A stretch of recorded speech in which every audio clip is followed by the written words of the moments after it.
नमस्कार. आज बोलक्या कवितांमध्ये एक वेगळी कविता वाचण्याचा प्रयत्न करते. आपल्या आयुष्यात एखादी व्यक्ती असेल तर किती सकारात्मकता त्यातनं निर्माण होऊ शकते आणि आपलं आयुष्य सुखकर आणि समृद्ध होण्यासाठी कशी मदत होऊ शकते हे या कवितेतून व्यक्त करण्याचा प्रयत्न केला आहे. कवितेचं शीर्षक आहे तू आहेस म्हणून. स्वर झाले कोमल मधुर, शब्द झाले मृदू अन आतुर. स्वर झाले कोमल मधुर, शब्द झाले मृदू अन आतुर. संध्या झाली कातर कातर, तू होतास म्हणून. संध्या झाली कातर कातर, तू होतास म्हणून. काव्य झाले आत नितांत, गुंजारव येई शब्दातून शांत. काव्य झाले आत नितांत, गुंजारव येई शब्दातून शांत. मनाची घालमेल होई निवांत, तू आहेस म्हणून. मनाची घालमेल होई निवांत, तू आहेस म्हणून. वृक्षवेली पान बहरली, पक्षांनी निसर्गात शोधली सावली.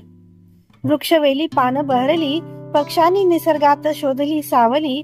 नदीनेही सुरेल तान गायली, तू होतास म्हणून. नदीनेही सुरेल तान गायली, तू होतास म्हणून. वाऱ्याची झुळूक धुंद, टपोर वाजे पावसाचा थेंब. वाऱ्याची झुळूक धुंद, टपोर वाजे पावसाचा थेंब. काळ्या मातीचा दरवळे गंध, तू आहेस म्हणून. काळ्या मातीचा दरवळे गंध, तू आहेस म्हणून. आभाळाने स्वप्न पाहिली, धरतीलाही लोचनी भावली.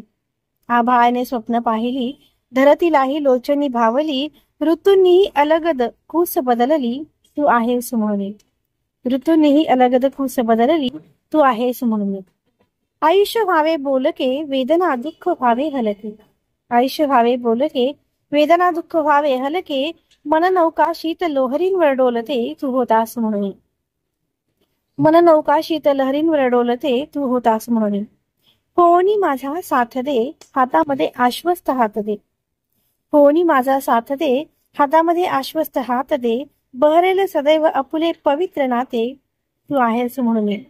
बहरेल सदैव अपुले पवित्र नाते, तू आहेस म्हणून.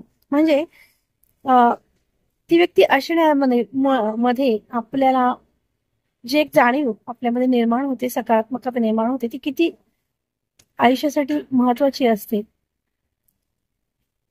हे या कवितेतनं व्यक्त करण्याचा एक प्रयत्न केला आहे छोटासा. नक्कीच अशाच संवाद साधणाऱ्या कविता आपण ऐकणार आहोत बोलक्या कवितांमधनं. बोलक्या कवितांमध्ये पुन्हा आपल्या एका नवीन कवितेसह भेटूया. तोपर्यंत बाय. थँक्यू.